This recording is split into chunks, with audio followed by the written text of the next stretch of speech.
white parties. I've been to Diddy's birthday parties. Speaking of hiding, Chrisean has come out from hiding and she's asking fans for prayers. Chrisean and Jason Lee were both invited to Diddy's parties on multiple occasions. And Jason says that Diddy once killed him when he saw something he wasn't allowed to see. Although Count didn't understand, there are allegations that Chrisean was doing all kinds of weird things because of Young Miami and Lemuel Plummer, the CEO of the Baddie. The internet was shocked by their disclosures of what they saw at Diddy's gatherings. Jason, who has access to insiders who have been giving him all the details about Diddy and his questionable associates, claims that Diddy even started paying her twice as much as she was getting for appearing on Bad Guys. Jason isn't scared to blackmail anyone, no matter how big they are, and he has tea on everyone in Hollywood if you know anything about him. Jason claims that Diddy is trying to place the blame for the entire incident on his kids, Chrisean and Justin, but the reality is that there is much more to this case than we can all comprehend. Neck for ages, and it doesn't seem like he'll be letting up on dragging him anytime soon. He was really one of the first people to let Cassie know about her case against Diddy, since they were friends. And he said he didn't want to be involved in the death of a black man. He was genuinely hesitant to come out against Diddy at the time. But Jason changed his mind after reviewing the specifics of the lawsuit. Jason's dragging on Diddy was just getting started, but he returned right away, on his neck again, as he revealed some previously unheard information about Diddy in an interview with Cam Newton. For those of you who didn't know, Jason and Diddy had a business partnership in addition to being buddies. Jason had the chance to see firsthand some of the things Diddy is being accused of because he had a show on Revolt TV. Despite attending several of Diddy's infamous parties, he said he never had a relationship with Diddy outside of their business dealings. I don't have a friendship with Diddy. He's not my friend. We don't hang out. We've texted a few times. I was on his network. I've been to many of his house parties. According to Jason, Diddy used to host parties with famous people like Beyonce and Jay-Z.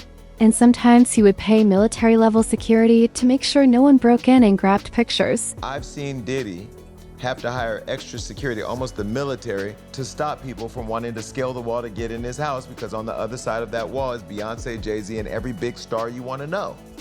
This was there too, but I don't know if he was busting open. I'm just saying. Because they said that too about the good Bishop. Jason also talked about Diddy's past of intimidating people, and how it was very hard for individuals who worked with him to feel comfortable because of some of the charges against him.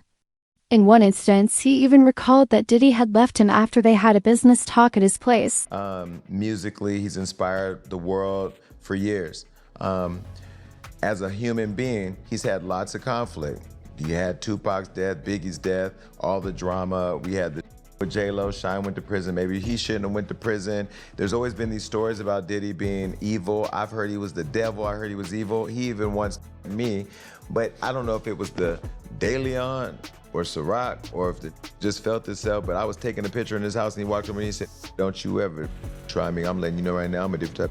I said, "Do you want to get in the picture or not? Because I'm drunk, you drunk, and I ain't about to do this with you." Yeah, he got in the picture, took the picture, he said, "I f with you, man. If you don't get your crazy Dr. Jekyll, Mr. Hyde out of here." But you know. But Jason didn't end there. He claimed to know his sons, Justin and Chrisean, personally, and that they would never do the things they are accused of, despite everything he said about Diddy. Justin, I don't know Christian as much as I know Justin. I've known Quincy probably 15 years. Those are really good kids. And I'm gonna call them kids even though they're grown, but they're really good people. To see them in handcuffs like that, I ain't gonna lie. And I don't know what's going on both sides, and I'm not a Diddy defender. Let me be very clear. If he did it, he should go to prison. You know, everybody that I've talked to says something about Diddy. He's evil, he's this, he's that. But that doesn't mean that you got your kids who are good kids out going to find young teenagers to bring back and have with. I don't know that to be those kids. If they find evidence that they did that, it would literally shock me because I know them and I don't know them to be those people. After this interview, he continued with another one with Adam and WAC 100, in which he revealed that 3 years earlier, he had been informed about his involvement in a freak-off with Diddy and Cassie by a straight friend who works in the same field as him, even though the description his friend gave him was precisely the same as what Cassie had told him in court. He didn't believe him since at the time we didn't know what we now know about Diddy. Jason said that as he sat in the corner of the room having fun, his friend informed him that Diddy wanted him to have sex with Cassie. Now, I had a friend who told me years ago, like 3 years ago, we were literally having dinner in New York, And he goes, hey man, because he used to be a Sean John model. I'm like, yo, so you know, we were talking about modeling, and we used to do this thing where we would get together. He's straight, I'm gay. We would get together with a small group of us, and we would just eat and just gossip. It really is what it was. And he said, man, I've seen the craziest shit in this game, bro. He goes, one time I was chilling, and I got a call that Puff wanted me to come over. This is all allegedly. He says 3 years ago. Wanted me to come over, pull up. I pulled up, and he wanted me to like play with Cassie's pussy and this, this. And he would sit there and film it, and he was playing with himself. And in my mind, you know what I said? You're a clout chasing, lying, manipulative. Oh my God, I can't trust. I literally stopped hanging out with him. Believe all victims. No, I literally. No. Not all, but. But was he a victim? No, he was consenting. So that's what I'm saying to your point. Yeah, if Puff calls me, I want you to this hot chick. But okay. this is all allegedly. But at the time when he said it, I really thought he was just crazy being a clout chaser. That's his thing, though. And then full circle, I had to go. I had to call him. I went back to New York for something. I pulled up on him and I said, I'm sorry. Because as Jason was disclosing all of this material, Count gained popularity on social media as people investigated her relationship with Young Miami and the claims that she was being treated like a freak by both Young Miami and the CEO of Diddy's Lemuel Plummer. First of all, people started looking into this after a video of Karissa accusing Young went viral. She claimed that Miami had once gotten close to Chrisean and regularly took her out, but she wasn't sure why until Diddy was implicated. She accused Miami of recruiting Chrisean and Diddy's freak-offs. She started to piece things together at that time and saw that Miami was trying to join Diddy's freak-off chick group. He was trying to recruit Chrisean. That's what Diddy and what the girl Karissa was trying to recruit Rock. Remember that when they was heavily trying to get Rock to hang out with them? I think they was trying to recruit her. She got a lot going on. We're gonna talk about it on this podcast. We're gonna get to the nitty gritty of all the gritty of the nitty. Cause it's necessary. I think them was trying to recruit her. Cause remember they just had her pulling up to everything. Thought she about love her. Yeah, remember? See what I'm saying? We don't. This podcast gonna be, cause y'all know the mama know everything and everybody business. So we gonna find out on this podcast.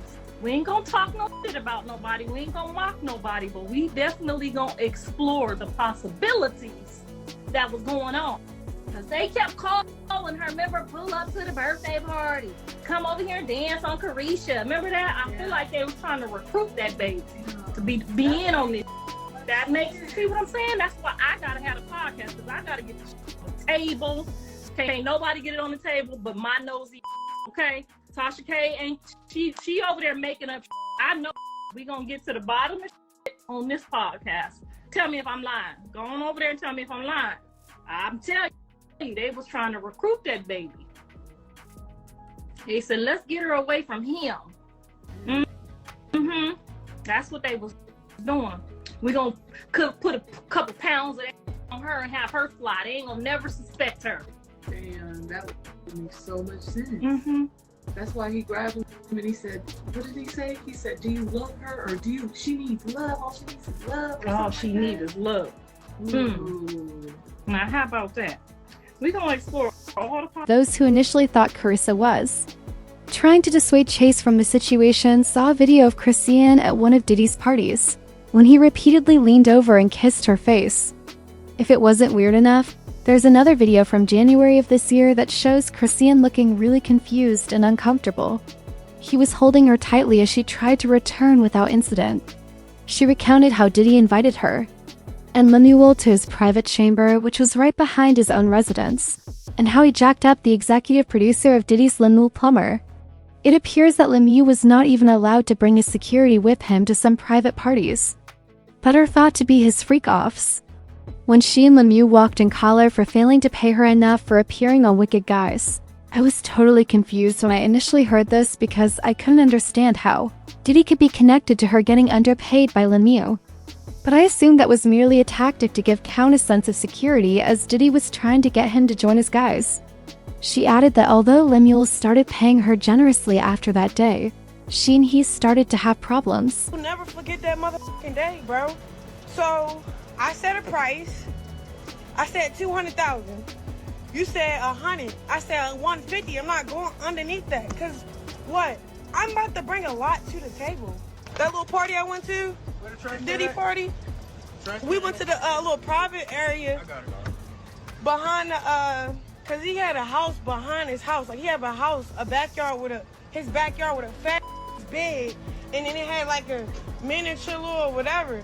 And then me and Lemmy go upstairs. They tell him that he can't bring in security. He went in like a little with no security, so it's just me and Lemmy. We go up in there. Hold on. We go up in there. We go upstairs. He like, what's up, Diddy? You know, you met Chrisean. You gave her kisses on the cheek. Early on in the party or whatever. We just wanted to follow up. I'm glad that you Sean. And then he grabbed Lemmy by his neck and was like, but do you with her? Like, don't play with her. All she need is love. Don't play with her. Don't play with her. And I didn't understand that till Jason and Chrisean knew exactly what Diddy was up to even before the rest of us drank the tea. Although Chrisean has no trouble keeping us informed about her and Blue, whom we don't care for, Jason has been very outspoken about what he knows. People's comments, as usual, included this one. Diddy warned Lemmy that Lemmy was underpaying, and that he knew how she went down. Diddy wants to be seen as Chrisean's hero. How do you feel about Chrisean and Jason revealing everything about Diddy's mess? Do you believe Jason is concealing more information than he is? Tell me in the comments section below. Jason Lee is full of shit according to another person. It's like father like son, and their father is bad because Diddy's 2 sons were each charged with a separate offense, one for him and one for someone else.